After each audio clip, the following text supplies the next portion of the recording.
Have you all seen the idle start stop that comes in your car? Now, the question is how often do you use that?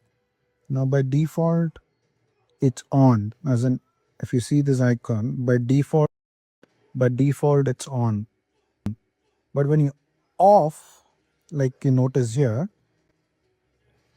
that sign is gone, and now the idle starts up not function. So in city conditions, it's fine. Even if the idle start stop is functioning, it's fine.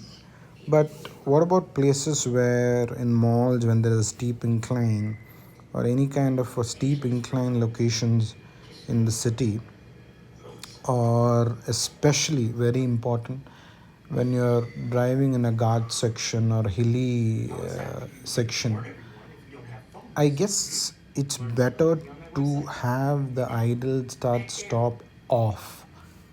Manufacturers have this automatic, I guess there are sensors to detect that, but still, as a practice, especially for new drivers, I suggest you keep this off, especially in a steep incline or in a hilly patch, because you want the engine constantly on. Though there are sensors to detect it, I suggest you keep it off. I would say it's mainly applicable for manual cars, might not be relevant to an automatic car. Also, a point to be noted is some of the manufacturers recommend to switch off the idle stop go function when driving in a flooded area. Like I said earlier, if you're referring to this manufacturer's manual screen, the idle stop go feature is by default on in a car. Whenever you start the car, it's on. There is no action required from your end. It's on.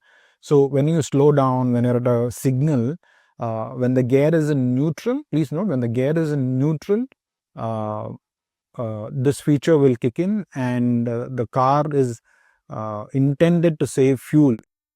When you press the clutch pedal again in neutral, engine will auto start, right? Then shift the gear and drive the car normally. So the intent of the manufacturer is to save fuel. But though there are sensors for new drivers, especially for new drivers, this is for people who plan to buy a new car and are new drivers, it is safer to have this off in an inclined road. Thank you.